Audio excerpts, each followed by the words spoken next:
felt like this was a better way to handle it. So if you haven't met me, I'm the Dean of the School of Education, Nancy Dameron, and I'm also serving then as the student teaching seminar professor. So I'm the one that, when they leave you from 1 to 5, for the next 5 times over the semester, I'm the one they're meeting with. And we're doing things that are required by the state for licensure, like the teacher work sample, which the state calls the KPTP. We're doing lots of things like that to help them get licensed. We're talking about interviewing, how do you do your resume, all kinds of things that are required for student teaching.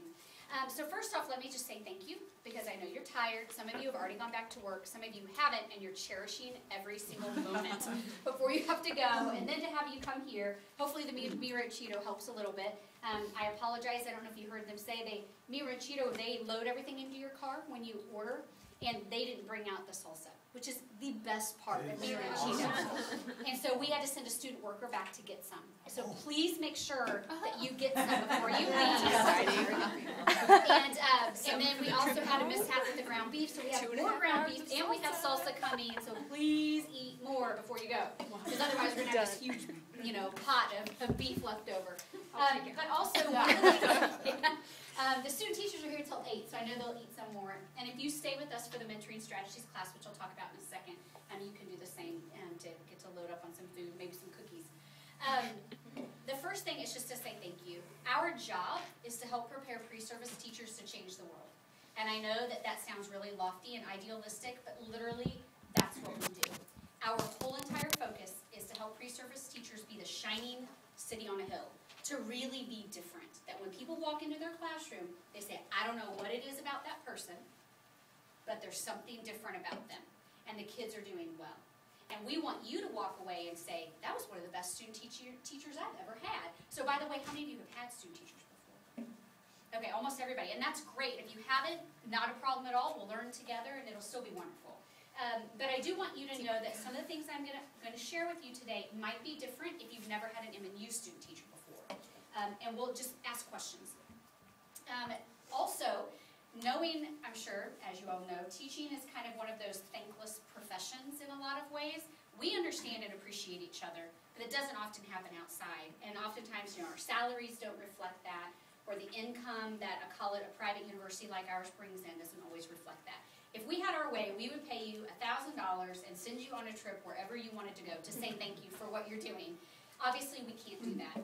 And so instead, we're going to give you one of 2 options. You can either have a $100 stipend, which again is a small token of our great appreciation for what you're doing, for serving as a mentor, or the other option is you can get 2 free graduate credit hours for staying tonight as a part of a Mentoring Strategies class. Now, there are a couple things. You could stay for the class and just get professional development points, so we'll give you a certificate that then you could turn into your district to add to your professional development points for relicensure, or you can actually participate in the class and get the credits. And we're going to talk more about what that is this evening. We'll review in depth what co-teaching is like. Have you guys had any exposure to co-teaching? It's the new, I don't want to say it's a new trend, because when I was a co-teacher for 6 years at the very beginning of my career. It's just that it's made itself back around, and it started in the special ed classroom, where you had a special ed teacher and a regular ed teacher planning together and then actually teaching together. So even though their specialty was special ed and mine was history, she would actually teach because I would prep her for the content. So the kids saw both of us as equal teachers in the classroom. Well, now people have started to realize the benefit that has for pre-service teachers, because it's instantaneous modeling in the classroom, where you plan everything together and you teach everything together and you grade everything together. The bad thing is time, it takes time. But we want to share a little bit more with you about what that model looks like. We would love to have you employ that with our student teachers, and they got a little introduction into that this afternoon, but the in-depth explanation comes tonight from 6:30 to 8. And they can, if you can't stay, they could always fill you in. If you can stay, fabulous. You could just do the points, or you could do the stipend. You don't have to stay and then take the credit. You're just coming to get the information. In addition to that, if you want to take it for the credit, but you can't stay tonight, somebody from our office can come to you during plan time and train you in your building. Just give you a quick rundown of the information so you can still participate in the class. Okay? So it gives you lots of options. Again, just as a way for us to thank you, because we know you're sacrificing to have a student teacher. So I just changed that, but sorry, it didn't translate. We used to have a 12 to 14 week student teaching experience. Did Dr. McElvain explain that change to you? This is our very first semester where we are requiring student teachers to start the semester with you and end the semester with you. The reason why we don't do a year long is because we don't think a year is necessary. And the reason for that is because we require so many practica before they ever get to student teaching. Our elementary teachers have 7 before they ever get to student teaching, which is far more than what you'll see at other universities, because we want them to have real-time experiential learning. So as soon as they learn how to teach reading, we want them using that out in the field. And so that's why we have the semester. But we want them to see what it's like to start and end. How do you build rapport? How do you close up the semester? And that's why we're there. But during this time, we do want 5 weeks of full-time responsibility of teaching. That could be hard for a lot of us teachers because you are experts. You're master teachers. That's why you've been chosen. So that being said, it can be really hard to walk away and release that control from the classroom. So the reason why I mention that is because it's going to be really important for us that while you do co-teaching at the beginning and the end, that 5-week time period, they know what their first year of teaching is going to be like. All the teaching, all the planning, all the grading, all the communication, the newsletters, parent-teacher conferences, everything. Now, some of you are going to get student teachers that are really honestly, like they could hit the ground running. Some of them are going to be a little bit more timid, and they're going to need a little bit more of your support. We trust you to decide if it should be longer than 5 weeks. We just ask that it be at minimum 5 weeks. We also leave it up to you to decide when that 5 weeks should take place. If you've got somebody who needs a lot of support, you might want to move that back. So the 5 weeks comes later in the semester. But otherwise, give it to them in the way that we suggest, which is in the handbook, and it's a guide to sequencing. It's not a requirement for sequencing, just a guide. But that'll kind of tell you where that 5 weeks lies. But we do want them to feel that full burden so they know what next year is going to be like for them. That doesn't mean you disappear for 5 weeks. What that means is you pop in and out. Because you know kids will act differently when you're in the room than when you're not. And so we just ask that you give that student teacher the chance to deal with classroom management on their own. And if you are in the classroom and Joey comes up to you and says, hey, I have to go to the bathroom, you say, I'm not the teacher. You have to go talk to, Mr. Kamadi. And then you make him go talk to him even if he's in the middle of teaching. Because that's what they do to you. And so how does he know how to, I don't know how to deal with that. Do I stop class and deal with this child? Okay, the rest of the class, I want you to talk to your peer about blah, blah, blah. Joey, yes, you can go to the bathroom. You've got 2 minutes. And then he goes back to teaching. We want to know he can do that. But if you are always taking care of it in the background, he doesn't get to feel the burden. So that's what we ask about that popping in and out. We want you to observe him and give him feedback, both formal and informal. And again, that'll be talked about tonight. If you're doing it, we don't have any international, International student teaching, the state requires they do 10 weeks of domestic student teaching here, and then they go to Costa Rica for 4 to 6 to do their student teaching in that area. Depending on the semester determines the length of that because their holiday calendar is different than ours. So spring and fall semester is a little bit different. So during the full-time teaching, we talked about that. It kind of gets into the whole idea that who deals with, I talked about the kids, but what about the parents? We ask that you always involve your student teacher in any parent communications. And if you feel comfortable, let them take the lead, but base it off of what you think their readiness is. It's okay to let our student teachers fail as long as your kids aren't in detriment in both learning and safety or emotional well-being, which I don't think anybody here is going to have any problem with that, but I have to say, it's just a disclaimer. Our number 1 priority is yours, that your P12 students learn. That being said, our second priority is that our student teachers do. And if we don't let them fail and experiment, then they don't get that chance. And I'm sure you relate to that. So when it comes to parents, just do what you feel comfortable. In parent-teacher conferences, some of them have never been a part of parent-teacher conferences before. Not all, but some. If they haven't, we ask that you model a couple of the parents coming through and then release to them. But please don't just leave them to do it by themselves. And again, you would be surprised. That would be so scary. Yeah. That gets into you get to go to dinner and relax. And that gets into the autonomy of the student teacher. Again, we want them to be able to experiment to find their teaching style.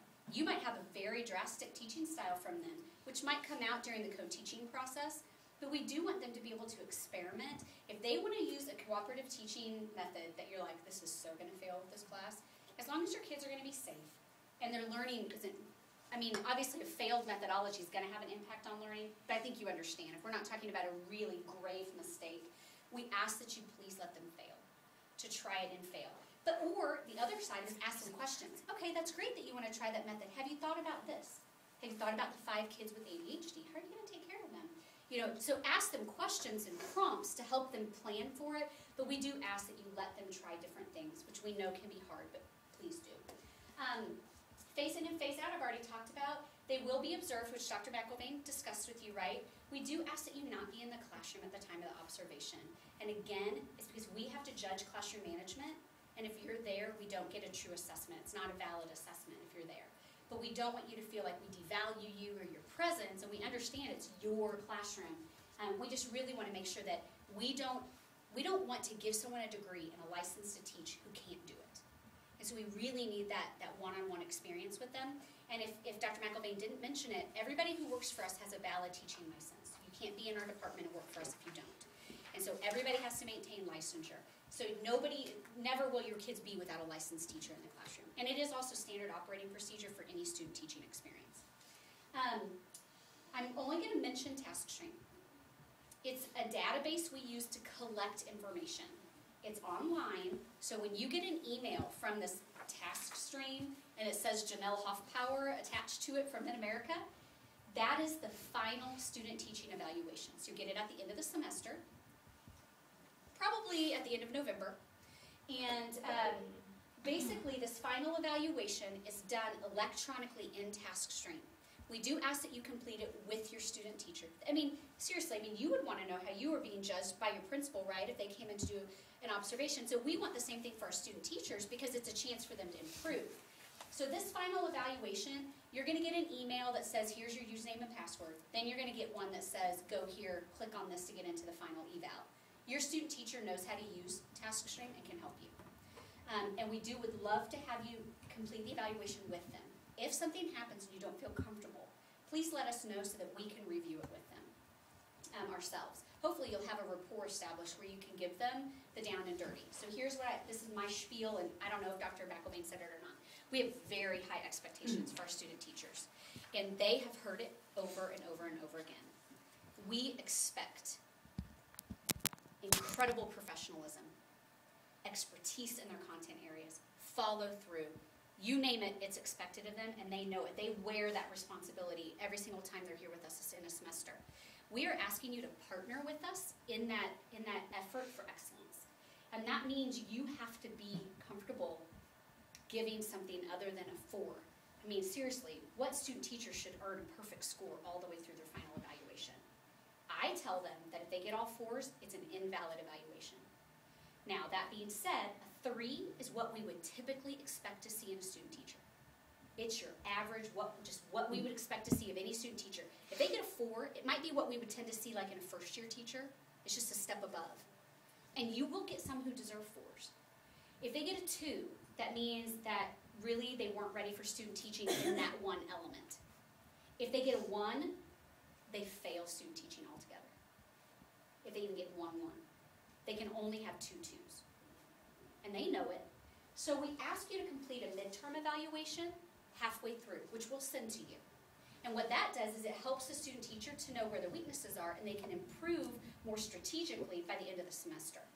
And again, we ask you to do it with them and talk it over. That one's just a Word document that we send out to you, and we ask you to send it to us.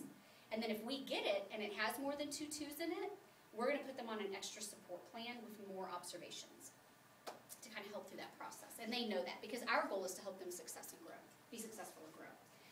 The other thing we ask is that you do conference with them weekly. This can be hard to do, but maybe you guys could just have a private lunch together on Fridays, or during a plan time you guys could do something like that. And the handbook gives you suggestions for topics of what you might talk about in those conferences. And then the last thing is just the mentoring tips and strategies course, and Professor Gonzalez Bravo and Dr. Humrickhouse are actually our teachers for that. And Dr. Humrickhouse is the one you'll be communicating with. So if you would like to stay for that session, it's about to start in here. Otherwise, we're happy to give you whatever information you need. I have a